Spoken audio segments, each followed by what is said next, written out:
Bismillahirrahmanirrahim. Assalamualaikum warahmatullahi wabarakatuh. Izin memperkenalkan diri, nama saya Sylvia Hakiki Oktarina, NPM 2310108 dari Prodi Kedokteran semester 6 kelompok 3 PPAI. Di sini saya akan menjelaskan sedikit mengenai ibadah haji dan juga umroh. Ibadah sendiri dalam agama Islam itu banyak macamnya.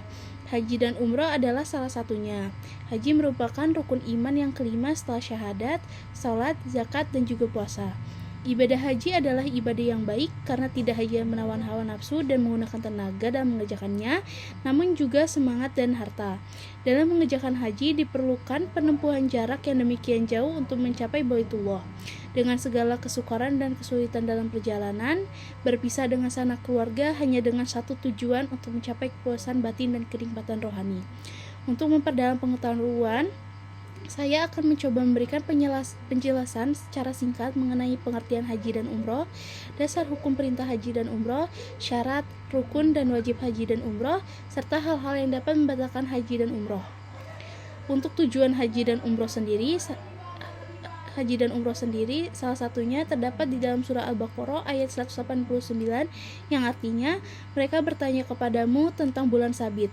Katakanlah, bulan sabit itu adalah tanda-tanda waktu bagi manusia dan bagi ibadah haji, dan bukanlah kebajikan memasuki rumah-rumah dari belakangnya.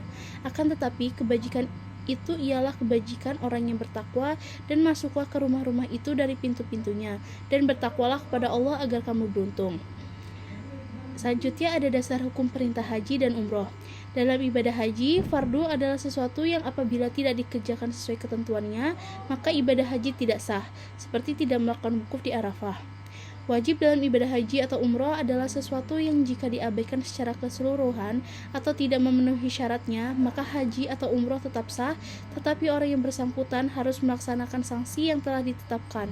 Misalnya, kewajiban melempar jumroh, bila ia diabaikan, maka ia harus digantikan dengan membayar dam atau denda.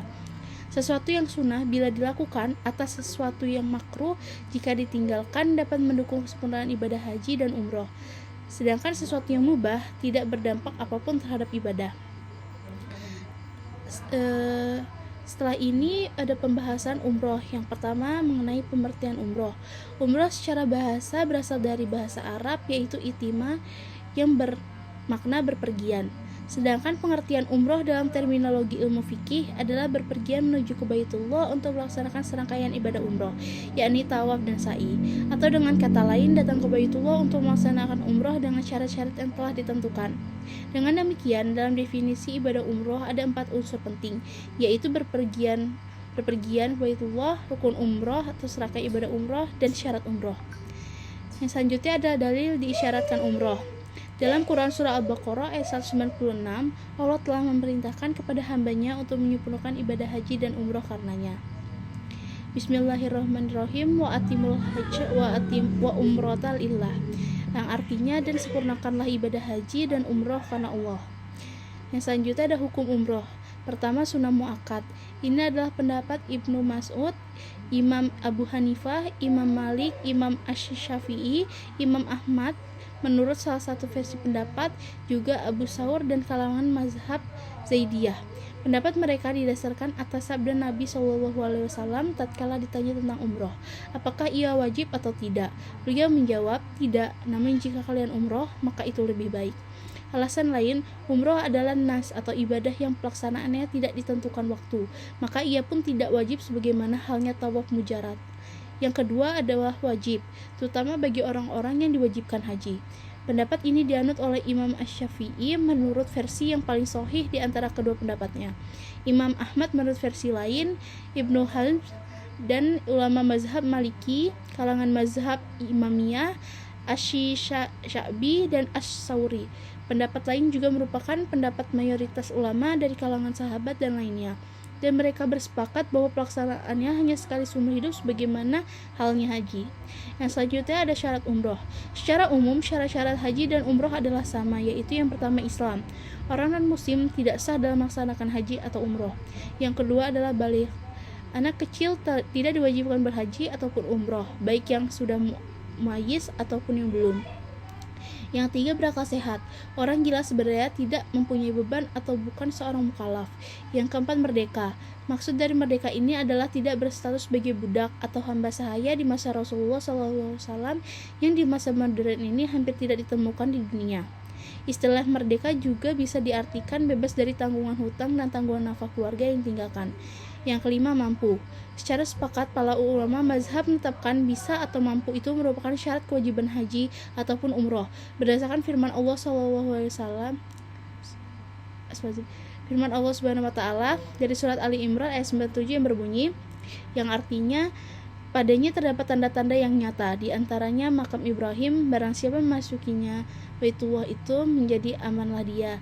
Mengerjakan haji adalah kewajiban manusia terhadap Allah, yaitu bagi orang yang sanggup mengadakan perjalanan ke Baitullah. Barang siapa mengingkari kewajiban haji, maka sesungguhnya Allah Maha Kaya, tidak memerlukan sesuatu dari semesta alam. Yang selanjutnya adalah rukun umroh. Rukun dalam ibadah umroh dibagi menjadi 4 bagian, yang mana tidak sah suatu ibadah umroh jika tidak mengerjakan rukun-rukun tersebut. Rukun umroh antara lain, yang pertama adalah ihram. Kewajiban-kewajiban ihram. Dalam ihram ada 3 hal yang diwajibkan, yaitu yang pertama niat, yang kedua talbiyah. Lafaz talbiyah adalah labbaik Allahumma labbaik la syarika lak labbaik innal hamda wa ni'mata laka wa mulk la syarikalah. Waktu membaca talbiyah sendiri bagi orang yang berihram dimulai dari waktu ihram dan disunahkan untuk membaca terus sampai melempar jumroh Aqobah. Yang selanjutnya, memakai pakaian ihram. Para ulama mazhab sepakat bahwa laki-laki yang ihram tidak boleh memakai pakaian terjahit dan tidak pula kain sarung, juga tidak boleh memakai baju dan celana, dan tidak boleh pula menutupi kepala dan wajahnya. Kalau perempuan harus memakai penutup kepalanya dan membuka wajahnya, kecuali kalau takut dilihat laki-laki dengan ragu. Hal-hal yang disunahkan pada waktu hendak ihram, yang pertama membersihkan badan, kedua memotong kuku, ketiga mencukur, keempat melakukan sholat ihram, kelima melebatkan rambut, yang keenam memakai wangi-wangian. Sedangkan hal-hal yang dilarang dalam ibadah ihram yaitu yang pertama kawin, kedua bersetubuh, yang ketiga bercelak, yang keempat memotong kuku, 6 memotong rambut, 7 menebang pohon. Nah, yang untuk rukun umroh yang kedua itu ada tawaf. Tawaf merupakan salah satu dari rukun umroh yang wajib dilaksanakan. Adapun mengenai pembagiannya, ulama membagi menjadi 3 bagian. Yang pertama, tawaf kudum. Tawaf ini dilakukan oleh orang-orang yang jauh, bukan orang Mekah dan sekitarnya, ketika memasuki Mekah. Tawaf ini menyerupai sholat 2 rakaat tahiyatul masjid. Tawaf ini hukumnya sunnah, dan yang meninggalkan tidak dikenakan apa-apa. Yang kedua, tawaf ziarah. Tawaf ini dinamakan tawaf ifadah. Tawaf ini dilakukan oleh orang-orang yang haji, bukan orang yang umroh, setelah melaksanakan manasik di Mina. Dinamakan tawaf ziarah karena meninggalkan Mina dan menziarahi Baitullah, tapi juga dinamai tawaf ifadah karena ia telah kembali dari Mina ke Mekah. Yang selanjutnya ada tawaf wada. Tawaf ini merupakan perbuatan yang terakhir yang dilakukan oleh orang-orang yang haji ketika hendak melakukan perjalanan meninggalkan Mekah. Yang ketiga ada sa'i. Ulama sepakat bahwa sa'i dilakukan setelah tawaf. Orang yang melakukan sa'i sebelum tawaf, maka ia harus mengulangi lagi, yaitu ia harus bertawaf kemudian melakukan sa'i. Terdapat hal-hal yang disunahkan bagi orang yang sedang melakukan sa'i, diantaranya a. disunahkan menaiki bukit Safa dan Marwah serta berdoa di atas kedua bukit tersebut sekendah hatinya, baik masalah agama maupun masalah dunia, sambil menghadap ke Baitullah. Yang B. melambaikan tangan ke Hajar Aswad. C. meminum air Zam-Zam. D. menuangkan sebagian air ke tubuh. E. keluar dari pintu yang tidak berhadapan dengan Hajar Aswad. F. naik ke bukit Safa, menghadap Ruknul Iraqi, berhenti lama di Safa, dan bertakbir kepada Allah sebanyak 7 kali.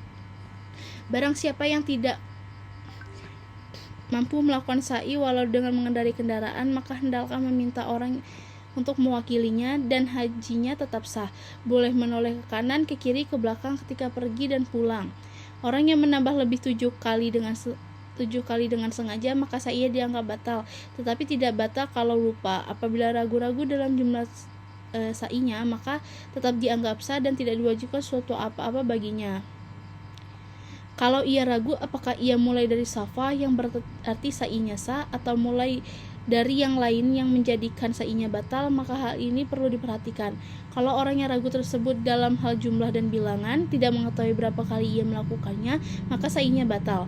Tapi kalau ia benar-benar mengetahui berapa kali ia telah berjalan dan hanya ragu dari mana ia memulai, maka kalau jumlah yang dilakukannya itu genap, apakah 2 kali, 4 kali, atau 6 kali, dan ia sedang berada di Safa atau sedang menghadap ke Safa, maka sa'inya sah karena ia mengetahui bahwa ia telah memulai dari Safa.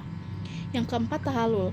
Menurut pendapat Imamiyah, kalau orang yang melakukan umroh tamatu telah selesai bersa'i, ia harus menggunting rambutnya, namun tidak boleh mencukurnya. Ia telah memotongnya, maka apa yang diharamkan bagi ia telah menjadi halal. Tapi kalau telah mencukurnya, maka ia harus membayar kifarah berupa seekor kambing. Tapi kalau berumroh mufrodah, maka ia boleh memilih antara menggunting atau mencukur, baik ia mengeluarkan kurban atau tidak. Tetapi kalau meninggalkan menggunting rambut itu dengan sengaja, sedangkan ia bertujuan untuk melakukan haji tamatu dan beri-ihram sebelum menggunting rambut, maka umrohnya batal. Ia wajib melakukan haji ifrad, maksudnya melakukan amal-amalan haji, kemudian melakukan umroh mufrodah setelah amal-amalan haji itu, dan lebih utama adalah mengulangi haji lagi pada tahun yang akan datang. Selanjutnya penjelasan mengenai haji. Untuk pengertian haji sendiri, menurut bahasa Arab, haji berarti mengunjungi, ziarah, atau menuju ke suatu lokasi yang tertentu. Menurut istilah pada syara, haji merupakan mengunjungi Ka'bah atau Baitullah di Mekah dalam waktu tertentu, kemudian disertai dengan perbuatan-perbuatan yang tertentu pula. Sedangkan menurut KBBI, haji adalah rukun Islam kelima yang harus dilakukan oleh orang-orang Islam yang mampu mengunjungi Ka'bah pada bulan haji dan mengerjakan amalan haji seperti ihram, tawaf, sa'i, dan wukuf. Pengertian haji yang dijabarkan di atas sesuai dengan pengertian firman Allah Subhanahu wa taala dalam Quran surah Al-Baqarah ayat 125 yang artinya, dan ingatlah ketika kami menjadikan rumah itu Baitullah, tempat berkumpul bagi manusia dan tempat yang paling aman. Hukum haji adalah fardu ain, wajib bagi sebagian muslim yang mampu. Wajibnya sekali seumur hidup. Haji merupakan bagian dari rukun Islam. Mengenai wajibnya haji telah disebutkan dalam Al-Quran, As-Sunnah, dan Ijma' atau kesepakatan para ulama. Untuk dasar hukum haji, yang pertama ada dari Al-Quran. Allah Subhanahu wa taala mewajibkan untuk melaksanakan ibadah haji sekali seumur hidup jika sudah mampu. Allah berfirman, mengerjakan haji merupakan kewajiban manusia terhadap Allah bagi orang yang sanggup mengadakan perjalanan haji ke Baitullah, yaitu Quran surah Al-Baqarah ayat 97. Ada juga dasar kewajiban haji dan umrah. Allah berfirman, sempurnakanlah haji dan umrah karena Allah. Quran surah Al-Baqarah ayat 196. Yang kedua adalah dalil as-sunnah dari Ibnu Umar. Nabi SAW bersabda, yang artinya Islam dibangun di atas 5 perkara: bersaksi tidak ada sesembahan yang berhak disembah selain Allah dan mengaku Muhammad adalah utusannya, mendirikan sholat, menunaikan zakat, berhaji, dan berpuasa di bulan Ramadan. Hadis riwayat Bukhari nomor 8 dan Muslim nomor 16. Hadis ini menunjukkan bahwa haji adalah bagian dari rukun Islam. Hurairah radhiyallahu anhu ia berkata, Rasulullah SAW berkhutbah di tengah-tengah kami. Beliau bersabda, wahai sekalian manusia, Allah telah mewajibkan haji bagi kalian, maka berhajilah. Lantas ada yang bertanya, wahai Rasulullah, apakah setiap tahun kami masih berhaji? Beliau lantas diam sampai orang tadi bertanya hingga 3 kali. Rasulullah SAW lantas bersabda, seandainya aku mengatakan iya, maka tentu haji akan diwajibkan bagi kalian setiap tahun, dan belum tentu kalian sanggup. Hadis riwayat Muslim. Yang ketiga dari ijma.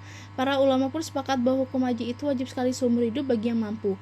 Bahkan kewajiban haji termasuk perkara al-ma'lum minat dini bid daurah, yang artinya dengan sendirinya sudah ketahui wajibnya, dan yang mengingkari kewajibannya dinyatakan kafir. Haji merupakan rukun Islam yang keempat, diwajibkan kepada setiap muslim yang mampu untuk mengerjakannya. Yang selanjutnya ada syarat-syarat dalam haji. Yang pertama Islam, yang kedua baligh, yang tiga berakal, yang keempat merdeka, yang kelima mampu atau kuasa. Yang selanjutnya ada rukun-rukun dalam haji. Dalam hal ini, jika salah satu rukun haji tidak dilaksanakan, maka hajinya tidak sah dan tidak dapat ditebus dengan dam atau diganti dengan menyembelih binatang kurban. Yang pertama ada ihram disertai niat, yang kedua wukuf atau berhenti di Arafah kecuali ibadah umroh tidak diadakan wukuf di Arafah, yang ketiga tawaf di Baitullah, yang keempat sa'i antara Safa dan Marwah, yang kelima bercukur untuk tahalul, yang keenam tertib. Yang selanjutnya wajib haji. Yang pertama berpakaian ihram dari mikot, yang kedua bermalam di Musdalifah, yang ketiga bermalam di Mina atau Muna, yang keempat melempar jumroh ula, wusta, dan akobah, yang kelima melakukan perbuatan diharamkan pada waktu ihram. Yang selanjutnya sunah-sunah dalam haji. Yang pertama mandi untuk ihram, yang kedua salat sunah ihram 2 rakaat, yang ketiga tawaf kudum yaitu tawaf karena datang di tanah haram, yang keempat membaca talbiyah, yang kelima bermalam di Mina pada tanggal 9 Zulhijjah, yang keenam bermalam di Arafah pada siang dan malam, yang ketujuh berhenti di Masyaril Haram pada hari nahar yaitu 10 Zulhijjah, yang kedelapan berpakaian ihram yang serba putih, yang sembilan manasik haji. Baik, sekian yang dapat saya sampaikan. Lebih dan kurangnya saya mohon maaf. Saya akhiri. Wassalamualaikum warahmatullahi wabarakatuh.